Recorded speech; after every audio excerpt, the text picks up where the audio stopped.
أهلا بحضراتكم. في حلقة النهاردة هنتكلم عن أكبر قضية جاسوسية في صالح إسرائيل، كانت عقب حرب 67.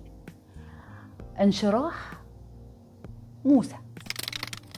انشراح موسى هي المصرية الجاسوسية اللي حاولت إسرائيل تجنيدها لصالحهم، واللي اتسمت بعد كده باسم دينا بن ديفيد.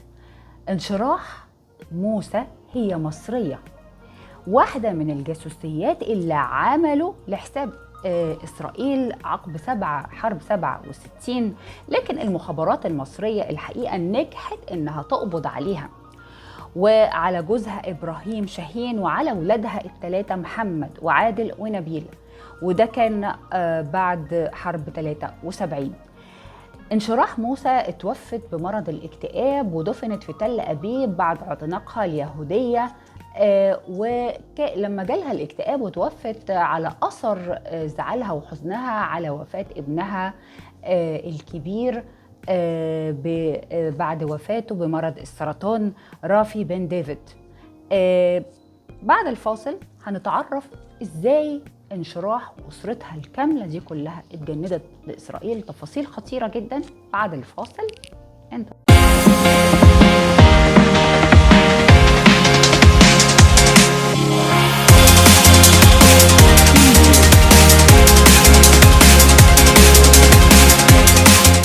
الجاسوسة انشراح موسى اتولدت سنة 37 في المنيا. حصلت على شهادة الإعدادية وبعدها اتعرفت على جوزها إبراهيم شاهين في فرح كانت حضرته لواحدة من قرايبها، وبعد كده اتجوزوا وعاشوا في العريش.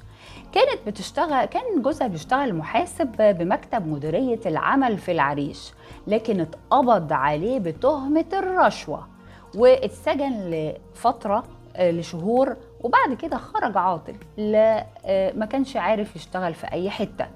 في نفس التوقيت ده خروجه من السجن حصلت حرب سنة 67 والاحتلال الإسرائيلي لسيناء. الوقت ده كانت إسرائيل بتحاول إنها تجند بعض العملاء في مصر لصالحها، وتعرف إبراهيم شاهين جوز انشراح على الحاكم الإسرائيلي في سيناء وقت هزيمة 67. طبعا لأن وقتها عشان ينقل إبراهيم من العريش للقاهرة كان محتاج موافقة الحاكم الإسرائيلي أو موافقة السلطات الإسرائيلية، وكان إبراهيم عايز يعيش في القاهرة وسط ولاده عشان يطمن عليهم. كانت ولاده الثلاثة عند أخوه علشان يكملوا دراستهم.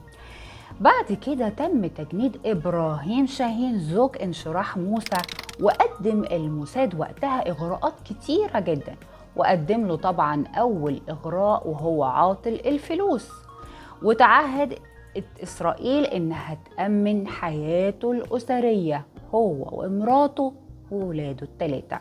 لما انشراح سألت إبراهيم وقالت له منين الفلوس دي كلها يا إبراهيم، اعترف لها إنها من الموساد الإسرائيلي، ورحبت جدا لأن هم كانوا على فيض الكريم، لكن مش معنى كده إنك تكون خاين لبلدك. فعلا الزوجين إبراهيم وانشراح بدأوا يتدربوا على استخدام الحبر السري والرسائل المشفرة، وتم تزويدهم بأحدث الكاميرات. إبراهيم شاهين وانشراح موسى سافروا أكتر من مرة لإسرائيل. علشان إيه؟ علشان يحصلوا على جهاز إرسال من إسرائيل للرسائل المشفرة. عشان كده قدروا من خلاله إن هم يرسلوا معلومات سريعة جدا لتل أبيب في أقل من 5 ثواني، أو تقريبا من 5 ل 12 ثانية. من بين عام 67 لسنة 74 قاموا بإرسال بيانات من المجتمع المصري وصور مواقع حساسة جدا للجيش المصري. لكن المخابرات المصرية اللي دايما بنتعهد ليها بالكفاءة والخبرة قدرت وقتها إنها تلقط ذبذبات جهاز الإرسال ده، وقبضت على إبراهيم شاهين سنة 74. وقتها كانت انشراح سافرت لروما في رحلة كده عشان تقابل ضباط الموساد الإسرائيلي، ورجعت في رجعت مصر سنة 74 في 24 أغسطس واتقبض عليها. اعترفت وقتها انشراح في التحقيقات قدام المخابرات المصرية إنها عميلة لإسرائيل، وإن إسرائيل جندتها وجندت أولادها وجوزها. وفي التحقيقات كمان جوزها الجاسوس إبراهيم اعترف بإن الاستخبارات الإسرائيلية وعدته إنها تديله $1,000,000 لو بلغها عن استعدادات مصر العسكرية للحرب. وضبطت المخابرات المصرية مع انشراح وإبراهيم جهاز لاسلكي صنعته وكالة المخابرات المركزية الأمريكية CIA، وهو الأكثر تقدما في العالم وقتها، ويمكنه إرسال رسالة واحدة في 12 ثانية. واتحكم على إبراهيم وانشراح بالإعدام شنقا في سنة 74، وعلى الابن الكبير بالسجن 5 سنين، والولدين الصغيرين حطوهم في دار الأحداث علشان كانوا صغيرين. اتعدم إبراهيم في 77، لكن إسرائيل بقى عملت إيه مع انشراح؟ حاولت إنها تطلع انشراح وتأجل تنفيذ حكم الإعدام، وفعلا تم الإفراج عن انشراح كجزء من صفقة تبادل الأسرى مع إسرائيل، شملت أبنائها كمان ال3. وبعد قضائها 3 سنين في السجن، الرئيس أنور السادات رحمة الله عليه أصدر عفو عن انشراح لإعالة أولادها في سنة 77. تعالوا نتكلم بقى ونحكي عن إزاي حياتهم انشراح وولادها بعد ما طلعوا من السجن، حياتهم كانت إزاي في إسرائيل. احتجز الابنين الصغيرين في دار للأحداث لمدة 2 في مصر، والابن الكبير اتحبس 5 سنين. وفي سنة 79 قرر عادل شاهين أصغر ابن الانشراح وإبراهيم إنه يسيب مصر، وعبر سيناء بمساعدة من مرشدين بدويين وصلوا لقطاع غزة اللي وقتها كانت بتحتلها إسرائيل بعد 3 شهور من توقيع إسرائيل مع ومصر على اتفاقية السلام بينهم. بعد وصول عادل شاهين لإسرائيل غير اسمه بسرعة لرافي بن دافيد، وبعد وصول باقي باقي عيلته لإسرائيل، كان عادل اللي هو بقى رافي أول من اعتنق اليهودية في عيلته. وبعدها والدته انشراح وغيرت اسمها لدينا بن دافيد بدل من الاسم المستعار دينا حايم، وتحول نبيل ومحمد ليوسي وحايم. وفي يوم جريدة إسرائيلية عملت حوار صحفي مع انشراح موسى، وصرحت فيها، كان الكلام ده في منتصف ثمانينات القرن الماضي، وقالت إن كل من يمارس العمل السري يعرف إزاي يكون حافظ على السر.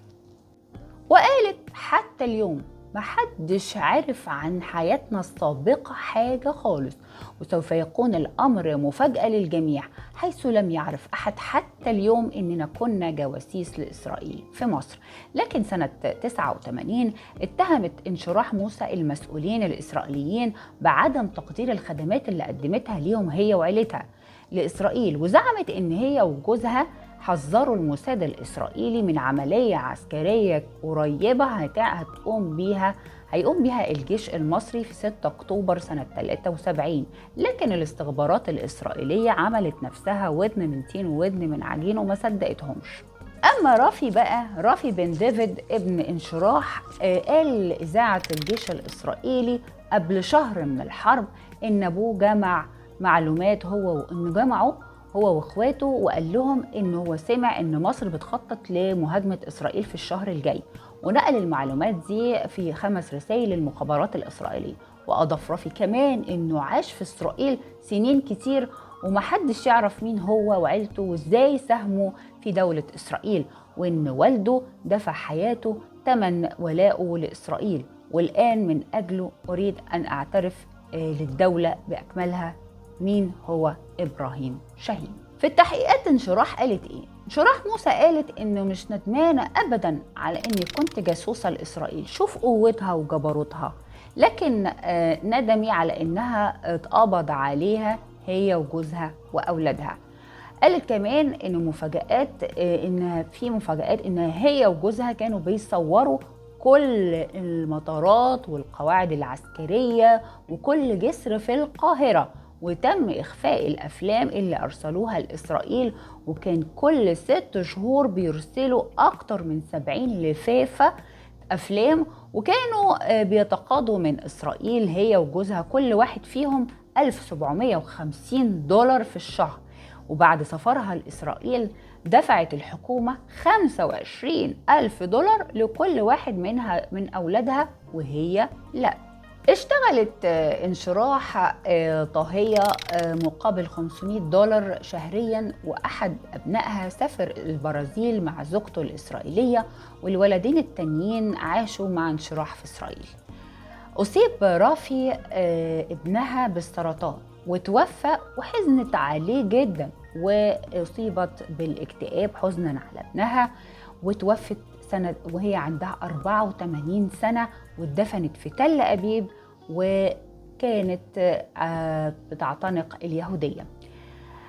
على فكرة الفيلم كل القصة دي كلها قدمتها الدراما المصرية في تجسيدها في مسلسل السقوط في بئر سبع، بطولة الفنان القدير الراحل سعيد صالح والفنانة إسعاد يونس،